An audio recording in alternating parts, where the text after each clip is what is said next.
Bismillahirrahmanirrahim. Assalamualaikum warahmatullahi wabarakatuh. Alhamdulillah.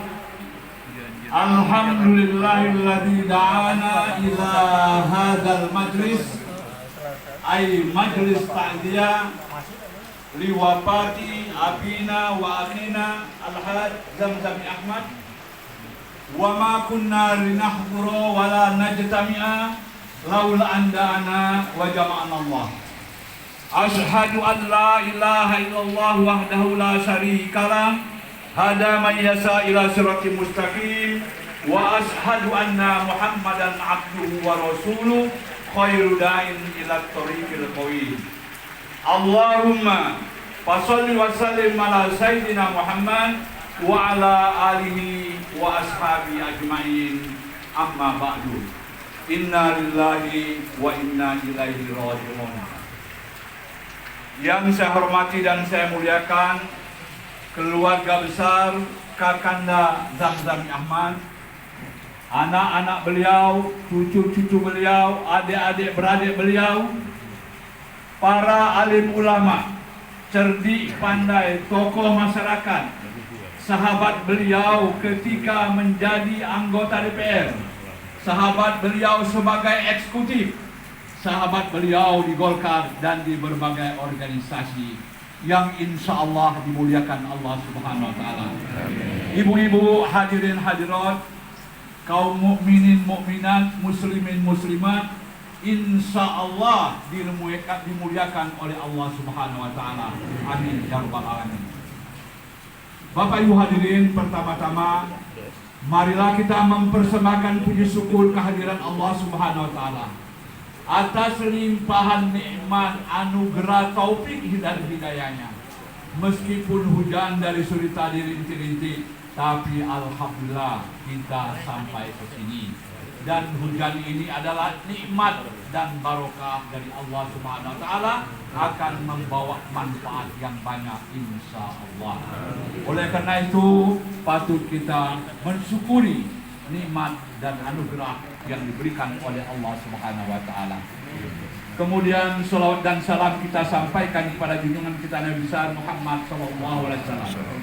Mudah-mudahan kita yang hadir ini mendapat berkah, mendapat ridho daripada Allah Subhanahu Wa Taala di dalam meniti, menata dan menjalani hidup dan kehidupan ini. Dan pada akhirnya kelak kita pun akan menghadap Allah Subhanahu Wa Taala dengan iringan doa, semoga mendapat predikat husnul khotimah. Di dunia hasanah dan insya Allah fil akhirati hasanah. Amin ya rabbal alamin. Bapak Ibu hadirin yang dimuliakan Allah Subhanahu Wa Taala, kakanda kita, ayahanda kita, mamang kita, uak kita, nenek kita, Haji Zamzami telah berpulang ke rahmatullah, telah berpulang ke hadirat Allah Subhanahu Wa Taala seminggu yang lalu. Ini adalah malam yang sesuci. Kehadiran kita untuk mengenang beliau, untuk mendoakan beliau, untuk mendoakan keluarga yang ditinggalkan agar tetap tabah dan sabar, mendapatkan berkah dan ridho dari Allah Subhanahu Wa Taala. Amin. Bapak Ibu hadirin, saya kira tidak ada kita yang tidak kenal dengan Ustaz Kiai Haji Zamzami. Kami dari Pak Lawang, ini adalah tokoh kami. Dia seorang yang bergelut dan bergulat di dalam eksekutif dan juga bergelut dan bergulat di dalam legislatif. Usianya kalau tidak salah 84 3 bulan. Ini umur yang luar biasa. Kita pun belum tentu sampai ke sana. Saya sendiri hari ini 69 lebih 3 bulan ya. Insya Allah 1 Juni tahun depan 70 baru ya, baru 70 an. Mudah-mudahan ya, beliau telah banyak menanam, telah banyak berbuat. Oleh karena itu dalam kesempatan yang berbahagia ini, saya akan menyampaikan sedikit dialog antara Khalifah Umar ibn Khattab dengan seorang sahabat bernama Hudzaifah ibnul Yaman. Bapak Ibu hadirin, kita kenal bahwa Nabi besar Muhammad SAW mempunyai 4 pengganti kader Khulafaur Rasyidin. Yang pertama Abu Bakar As-Siddiq, yang dikenal dengan gelar Rajulun Siyasi, seorang ahli politik dan strategi. Kemudian yang kedua Umar bin Khattab, yang berpapasan dengan Hudzaifah ibnul Yaman, gelarnya adalah Qaidul Jais, panglima yang gagah berani. Katanya kalau dia marah matanya merah membelalak, ya, pipinya merah, kupingnya bergerak-gerak. Ini luar biasa. Maka dia mendapat gelar Qaidul Jais. Nah, ketika berpapasan pada pagi hari, kata Umar bin Khattab, "Ya Hudzaifah ibnul Yaman, kaifa asbahta?" Apa geranganmu pagi ini? Bapak Ibu hadirin, Hudzaifah ibnul Yaman langsung menjawab, "Ya Umar ibn Khattab, asbahtu akrahul haq wa uhibbul fitnah wa usalli bila wudu," katanya.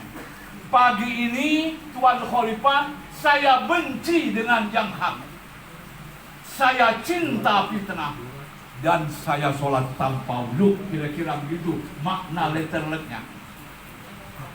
Mendengar jawaban Hudzaifah ibnul Yaman yang seperti ini, Umar bin Khattab sebagai Qaidul Jais, panglima perang, marah besar. Sungguh aneh bin ajaib, seorang sahabat benci dengan yang hak, cinta fitnah, sholat tanpa wudu, nggak masuk akal. Ketika Umar sedang marah besar, tiba-tiba masuk Ali bin Abi Thalib.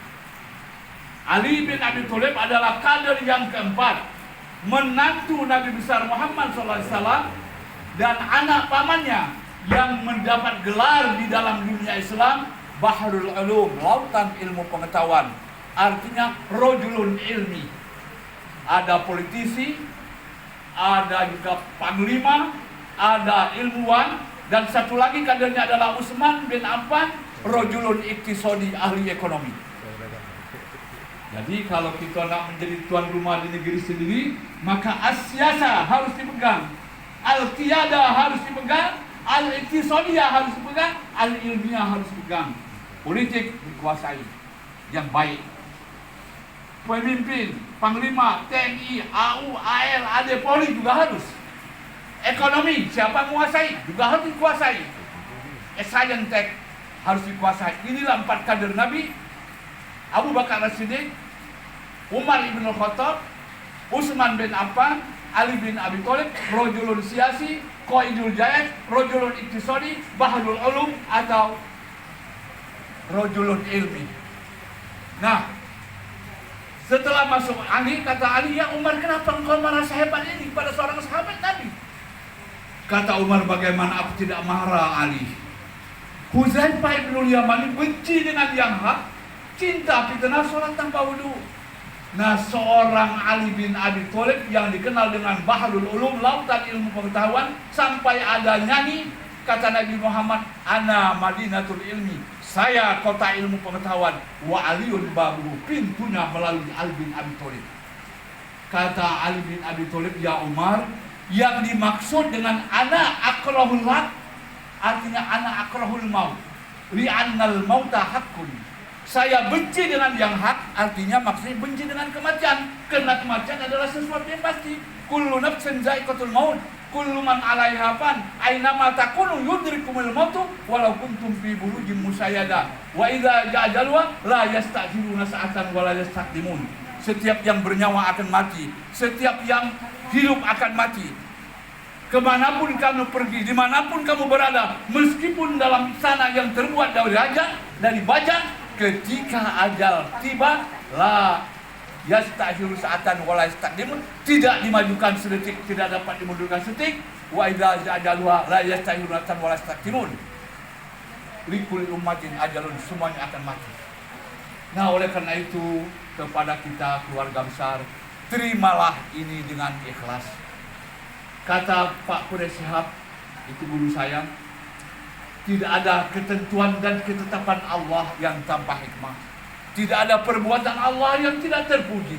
Kita hanya berdoa diajari oleh orang as-salaf as-soleh. Allahumma inna nas'aluka raddal qada walakin nas'aluka al-lutfafi. Ya Allah, ya Tuhan kami tidak meminta kepadamu agar engkau membatalkan qada dan qadar, ketentuan dan ketetapan yang telah engkau tetapkan, karena itu adalah hak prerogatif.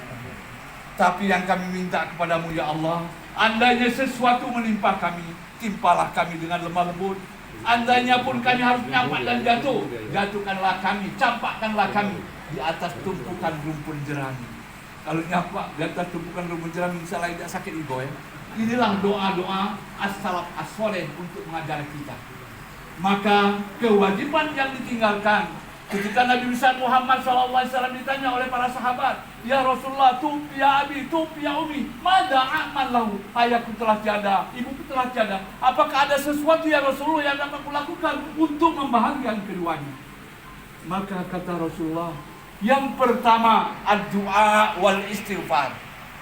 Yang pertama yang dapat kita lakukan yang masih hidup, anak, menantu, cucu, kakak, adik, kerabat, keluarga, sahabat, adalah ad-du'a wal istighfar. Mintakan, berdoa kepada Allah, mintakan ampun. Alal aqal paling sedikit khamsa marratin fi kulli yawmin wa lailah, paling sedikit 5 kali dalam sehari semalam, salat yang wajib 5 waktu.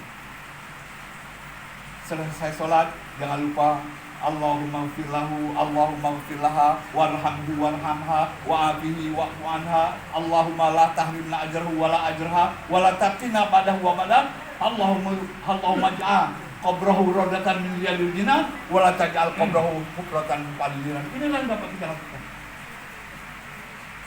Saya sangat terharu membaca di WA, itu orang Malaysia, seorang ibu penceramah.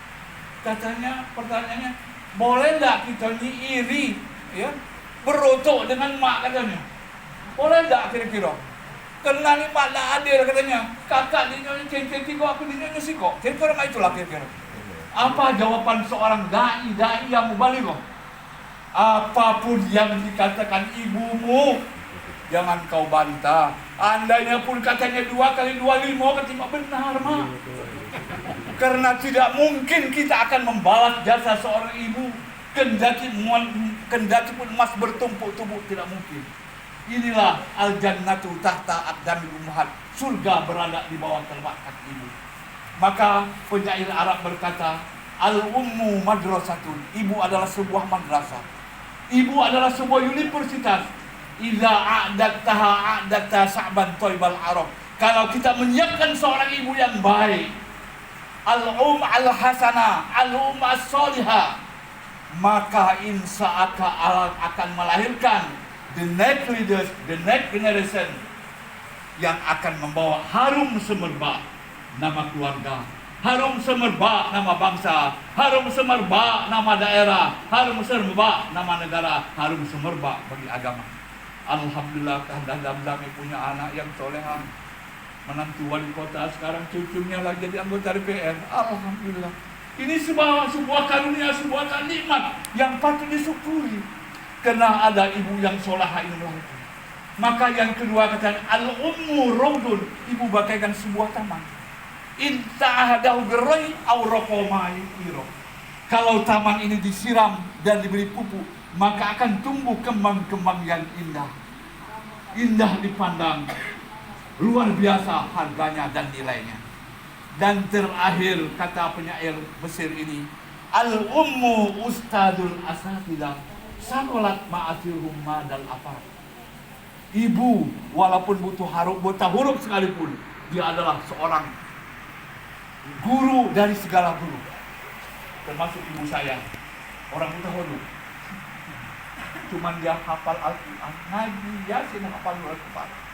Maka jangan kita merasa rendah walaupun kita buta huruf, walaupun ibu kita termati. Itu adalah ustazul asatidah, guru dari para guru, profesor yang tanpa sekolah. Karena pengaruh seorang ibu yang berhasil akan meliputi alam jagat raya. Pun nak bertanya, siapakah ibu? Maka benar kata Nabi, Al-ummu nasijul ummahat. Ibu adalah pabrik tenun untuk melahirkan ibu-ibu yang soleh dan soleha, yang akan melahirkan the next generation, membawa nama harum keluarga, nama harum bangsa, nama harum agama. Inilah pengaruh seorang ibu yang luar biasa. Kita doakan semoga Kanda Zamzami dan Ayunda adalah orang yang soleh dan soleha, diampuni segala dosanya dan diletakkan di surga Firdaus. Bapak Ibu hadirin, selanjutnya saya ingat dengan syair bahasa Arab juga. Waladatka ummuka ya bna adam baqiyan wan nasu haulaka yadhakuna surura ihris ala amalin takulu bihi dan yabkuna haulaka dhahkan masrur. Wahai anak cucu keturunan Adam alaihissalam, baik yang hebat maupun tidak hebat, yang putih, yang hitam dan segala macam, kamu lahir dari rahim ibumu dalam keadaan menangis. Waladatka ummuka ya bna adam baqiyan, nangis, tak yang tahu. Wan nasu haulaka, yang sekitar kita nangis. Gembira ya, kalau lahir gembira. Nenek gembira, mamang gembira, bibi gembira, wak gembira, tetangga gembira. Walaupun kita lahir tanpa membawa sehelai benang, apalagi nama duit. Nah, kalau kita lahir ke bumi ini, ya, gembira tertawa, walaupun kamu bagian menangis, kan? Lahir nangis, semua nangis. Tapi mamang, bibi, uwa, umat tertawa kalau. Nah, kalau kita lahir menangis, kalau pacak usahakan mati jangan nangis lagi. Bagaimana? Ihris ala amalin. Hendaklah ketika engkau masih hidup, engkau masih ada kesempatan untuk menarik nafas, engkau banyak rezeki. Ihris ala amalin. Tamak rakus untuk berinfak, untuk bersedekah. Takunu bihi izan yabkuna haulaka dohikan masro. Dengan itu semua kita menangis. Cobalah kalau nenek masih hidup, cobalah kalau uak masih hidup, selesai kalau urusan ini. Beliau tuh alim, beliau tuh bijak. Inilah dikatakan kita menangis sementara Kanda Zamzami dohikan masro. Kalau dia telah banyak menanam, dia telah banyak membantu, menyumbang, membangun ini, membangun itu. Semuanya itulah yang akan ikut. Harta tidak ikut, mobil tidak ikut, rumah tidak ikut. Yang ikut adalah amal. Maka pada suatu hari Bapak Ibu hadirin, saya ketika belajar di pondok tahun 67-68, ada buku, dia cerita dengan namanya Kisah Kisra wal Falahuseh. Ada seorang raja, mungkin sekarang gubernur, bupati, anggota DPR, kira-kira itulah kira-kira. Dia keliling, ingin melihat rakyatnya, bagaimana kondisi rakyatnya ini. Maka dia menemukan di dalam perjalanan seorang yang sudah tua bangka menanam pohon zaitun. Maka dia katakan, ayuhasir, laisa hadha awana gharsika zaitun, fa innahu sajarun bati'un nama wal ismal wa anta sayhun haribun. Wahai bapak tua, bukan waktunya, bukan masanya, bukan eranya Bapak nanam pohon zaitun. Pohon ini lambat tumbuh, lambat berbuah kira-kira. Tidak mungkin Bapak akan diceknya. Tapi apa jawaban orang tua yang sangat bijaksana? Ayyuhal malik, laqad gharasa man qablana fa akalna wa nagrisu nahnu ya'kulu man ba'dana. Wahai Tuan Raja, orang sebelum kita telah menanam, sekarang kita nikmati tanaman mereka. Mari sekarang kita menanam agar dinikmati oleh generasi yang akan datang. Kita di dusun makan degehannya tak? Itu tanam nenek moyang dulu ratusan tahun. Gorosa man qablana. Nah mari sekarang kita menanam. Walaupun kita tidak nyicipin, tapi anak cucu kita, oh ini tanam buyut, ini tanaman leangan, ini tanaman leino, bahasa kita itu. Ini yang harus kita lakukan. Setelah mendapat jawaban itu, kagum, rajin, hebatnya bapak ini. Toyib kata, good, best. Nah kalau orang ngomong good, toyib itu biasanya jual hadiah. Pak ada hadiah kan, dapat hadiah dia. Katanya ayyuhal malik, kullu sajarin fil ami asmaru marratan wahidah wa sajarin lam yasil illa isu lakon asmar. Biasanya Tuan Raja katanya pohon ini setahun baru berbuah. Yang aku nih belum sampai seminggu udah berbuah. Kira-kira apa itu? Karena ada hadiah. Toyib, ahda hadiatan. Dijawab hadiah lagi, dapat 2 kali hadiah. Dia jawab lagi, kullu sajaratin fil 'am asmaru marratan wahidah. Wa sajarin lam yasil ila 'amin wahid laqad asmaru marratain. Biasanya pohon berbuah setahun sekali, tapi tanaman aku nih belum sampai setahun lah berbuah 2 kali. Kata Raja, pergi gitu, habis duit dengan tua yang kita ini. Itu ceritanya. Dan jangan untuk pelik untuk menanam, jangan pelik untuk bersedekah. Itulah yang akan membantu kita di masa yang akan datang. Nah, mudah-mudahan Kanda Zamzami termasuk di dalam cerita Kisra wal Falawse. Ketika saya di pondok, kira-kira kelas 2 sana, ya belajar itu Pak. Tapi masih ingat terus, karena ceritanya sangat menarik dan sesuai dengan situasi dan kondisi. Nah, Bapak Ibu hadirin, itu tugas yang masih hidup, ya, menggenang yang telah kembali ke hadirat Allah Subhanahu Wa Taala. Yang pertama, jangan lupa doa wal istighfar. Yang kedua, amalkan, kerjakan, laksanakan pesan-pesan atau wasiat beliau. Mungkin sedang mijit-mijit, ngurun-ngurun, ada pesan, omongan, mungkin itu bentuk wasiat, itu bentuk pesan.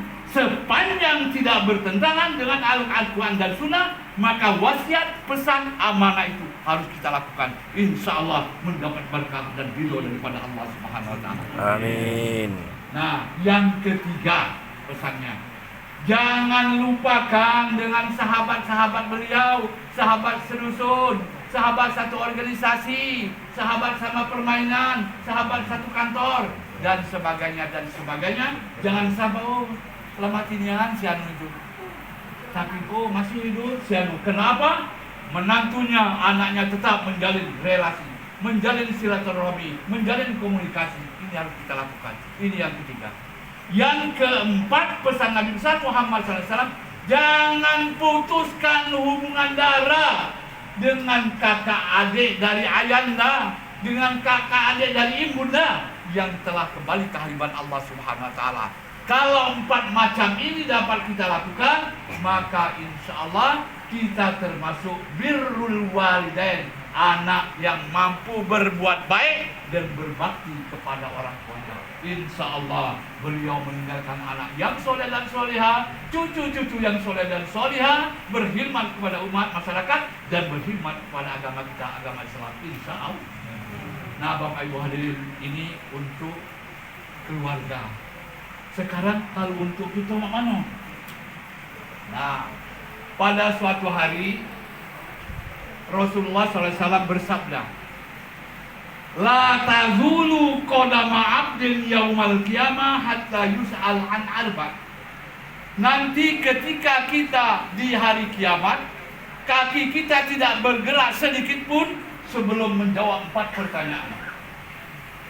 Pertanyaan yang pertama, an umrika fi ma'afna. Umurmu gunakan untuk apa? Yang 40, yang 50, yang 60, yang 70, yang 90, apa yang sudah digunakan sekarang? Berapa persen untuk ibadah, berapa persen untuk keluarga, berapa persen untuk masyarakat dan sebagainya kita dapat dulu. Akan diminta pertanggungjawaban. Maka ketika Allah masih memberikan kesempatan kepada kita untuk hidup, maka gunakanlah dengan sebaik-baiknya. Khairun nas man tola umruhu wa hasuna amaluhu. Sebaik-baik manusia umur panjang, tapi umurnya yang panjang itu digunakan untuk memberikan manfaat, memberikan faedah, membantu orang dan sebagainya, sehingga umurnya memberikan makna dan manfaat bagi masyarakat dan insya Allah akan diterima oleh Allah Subhanahu Wa Taala. Amin. Jangan sebaliknya. Wasarun nasi mantola umruhu wasa'amalu. Umur panjang tapi gawinya kurang lagu. Nauzubillah min dzalik. Jangan sampai terjadi ini, maka umur itu harus kita lakukan. Kenapa? Karena yang direbut manusia di dunia ini banyak. Apa yang mendorong kita hidup? Karena cinta. Apa yang dicintai manusia? Zuyyina lin-nasi hubbus syahwat minan nisa wal bani wal qanatiril muqantara minadh dhahab wal fiddah wal khailil musawwamah wal an'am wal harth dzalika mata'ul hayatid dunya wallahi lahu husnul ma'ab. Apa yang mendorong kita hidup? Cinta. Apa yang dicintai oleh manusia? Sama. Di sini Allah menggunakan kata-kata anas. Kalau dihitung dalam Al-Quran hampir 245 kali kata anas. Ada kata insun, ada kata insan, ada kata unas, ada kata bani Adam, ada zuri Adam. Hampir jumlahnya sama dengan jumlah 365 kali. Artinya tidak ada hari yang Allah tanpa menyebut manusia, tapi yang paling banyak anas. Maka seluruh manusia tidak ada yang tidak cinta. Ya, pada siapa? Cinta pada lawan jenis. Lanang cinta betina, betina cinta lanang. Kalau lanang sama lanang betina tidak benar menurut agama Islam. Kalau cinta nikah, setelah cinta lahir anak, maka cinta kepada anak. Apalagi setelah dicintai, al-qanatirul muqantara, hanya karena bentuk harta kekayaan. Minat zahab, emas, pido, perak. Nah kasih kita tidak cinta emas perak. Udah itu apa lagi? Al-khair, unta. Itu dulu kerjanya kuda. Kuda pilihan sekarang menjadi pajero, menjadi apa lagi? Ya, macam-macam ini bukan. Satu punya dua kalau perlu, serumah punya kalau. Itu niru manusia.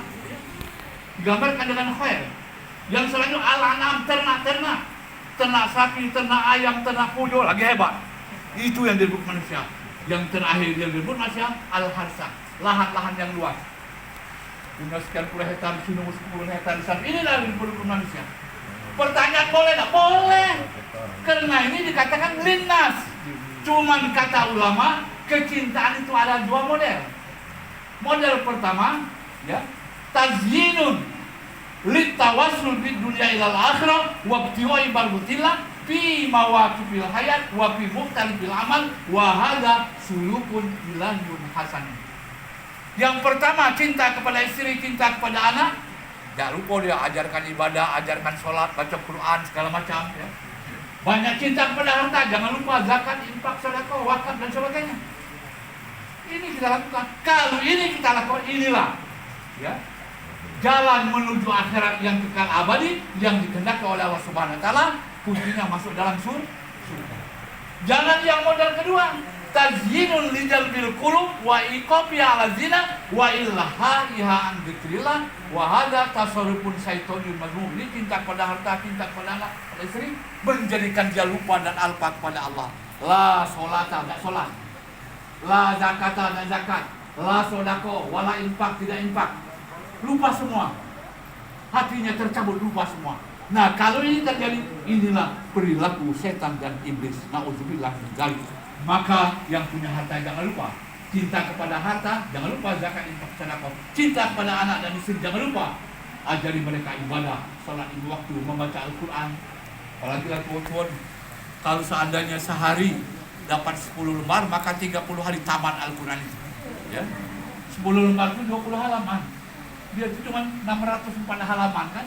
Jadi 30 hari subuh baca 3 lembar, habis maghrib baca 3 lembar, baca 10 lembar, sebulan tamat Al-Quran. Hati akan menjadi tenang dan damai. Ini yang harus kita lakukan. Maka silakan cinta pada harta, tapi jangan lupa dan alfa kalian. Dan yang kedua, ansababi fima amla. Masa remaja, mungkin cucu-cucu kita ini sekarang ini banyak pengaruhnya. Akhlak sudah rusak, merosot, apalagi dengan banyak medsos ini. Maka kata ulama Mesir, innamal umamul akhlaqu ma baqiyat fa inhum zahaban akhlaquhum zahabu. Tegak rumah karena sendi, runtuh sendi, rumah binasa. Tegak bangsa karena budi, runtuh budi, runtuhlah bangsa. Maka al-akhlaqul karimah harus bersemi-rimbun, berakar kokoh di tubuh hati agar kita melahirkan anak-anak yang punya akhlak yang mulia, tidak sombong, tidak angkuh, tetapi taat kepada Allah, taat kepada orang tua, hormat kepada orang tua. Ini yang kita harapkan lahirkan. Maka bagaimana remaja-remaja kita akan menjadi pemimpin di masa yang akan datang, pemimpin yang benar-benar beriman, yang benar-benar bertakwa, yang punya moralitas, integritas, yang berakhlak mulia. Nah, yang ketiga yang nak ditanyakan pula harta gitu. An malihi min aina iktasaba wa bima anfaqa. Harta yang kamu miliki, harta yang kamu peroleh, harta yang kamu punya, dari mana kamu mendapatnya, bagaimana cara mendapatnya, dan kemana kamu alokasikan. Jangan lupa alokasikan untuk infak, untuk sedekah, bangun masjid, bangun musala. Sekarang ada rumah tahfiz dan sebagainya. Insya Allah harta ini akan membawa kita bahagia di alam. Maka yang terakhir, bukan hanya umur yang ditanya, bukan hanya masa remaja yang ditanya, bukan hanya harta yang ditanya, tapi ilmu juga ditanya. Karena tidak sedikit orang berilmu gak mau dikit juga, Pak. Ya? An ilmihi bima amilan. Jadi ilmu ini sebenarnya bukan untuk mudikan, untuk mengangkat harkat martabat menjadi mukmin, muslim, muslimah, muslimah yang beriman kepada Allah Subhanahu wa taala. Maka yarfa'illahu alladziina aamanu minkum wal ladziina utul ilma darajat. Jadi ilmu yang kita peroleh termasuk ilmu aku ini kita bertanggungjawabkan. Untuk apa ilmu kau itu? Untuk mudi ke wong atau apa? Membenarkan yang salah, menyalahkan yang benar? Tidak. Ilmu untuk menunjukkan yang hak itu hak, yang batil itu batil. Nah, 54 macam inilah akan dipertanyakan. Mudah-mudahan kita termasuk hamba-hamba Allah yang soleh dan salihah. Nah, supaya kakek tidak salah, ngapo yang nomor 20 disebut. Nah, kata Ali yang dikatakan uhibul fitnah, saya cinta kepada fitnah, itu namanya innama amwalukum wa auladukum fitnah. Sesungguhnya harta dan anak kamu adalah ujian. Dak kate di dunia yang tidak cinta kepada anak, dak kate di dunia yang tidak cinta kepada harta. Maka dikatakan oleh Allah, innama amwalukum wa auladukum fitnah, ujian. Kita diuji dengan anak. Termasuk Nabi Ibrahim alaihissalam kan. Siapa diganggu pertama anaknya dulu diganggu. Yang kedua bininya. Ternyata keluarga Ibrahim bini dengan anak kompak dengan bapak. Apa yang dikatakan bapak itulah, tapi bapaknya yang benar. Nah, ini artinya diminta pertanggungjawaban oleh Allah Subhanahu wa taala. Maka silakan cinta kepada anak, silakan cinta kepada harta, tapi jangan lupa kepada Allah Subhanahu wa taala. Yang terakhir itu wa usolli bila wudu, salat tanpa wudu, jangan balik dari sini. Kaget subuh lagi tidak salat apa tidak berwudu lagi kan? Ya. Kemudian maghrib besok tidak lagi. Maksudnya wa usolli bila wudu, salawat kepada Nabi. Jadi jangan pelik untuk mengucapkan Allahumma sholli ala sayyidina Muhammad wa ala sayyidina Muhammad. Tidak berwudu juga boleh. Tapi kalau berwudu lebih baik, maka kita dianjurkan untuk memperbanyak salawat kepada Nabi besar Muhammad sallallahu alaihi wasallam. Banyak doa. Termasuk sekarang ini dalam pandemi ya, di samping kita bersehat fisik, berdoa juga ada. Misalnya di dalam Al-Qur'an, wa yasfi sudur qaumin mu'minin wa sifaa'un lima fi sudur wa huda wa rahmah lil mu'minin wa idza maritu fa huwa yasfin wa nunazzilu minal qur'ani ma wasifan wa rahmatul lil mu'minin wa la yazidu zalimina ila khasara qul huwa lil ladzina amanu wa huda wa sifaa yakhruju min butuni hasarun mukhtalifun alwanu fi sifalun nas. Baru Allahumma rabbana azhibil ba'sa isbi anta safi la sifauka sifala. Banyak sekali doa dalam Quran. Dan ternyata ajaran-ajaran orang-orang salaf soleh, di samping kita berobat fisik, jangan lupa untuk berdoa, pegang dado. Insya Allah Tuhan akan memberikan sembuhan kepada penyakit-penyakit yang ada kita. Bapak Ibu hadirin, inilah beberapa hal yang saya sampaikan. Lebih kurang mohon maaf ya. Kalau ada yang kurang pas, ya saya ini baca. Memang itu gaya. Jadi terima kasih. Lebih kurangnya maaf, khususnya kepada keluarga besar, ya. Dan kepada Allah Subhanahu wa taala ampun. Kita tutup dengan doa bersama.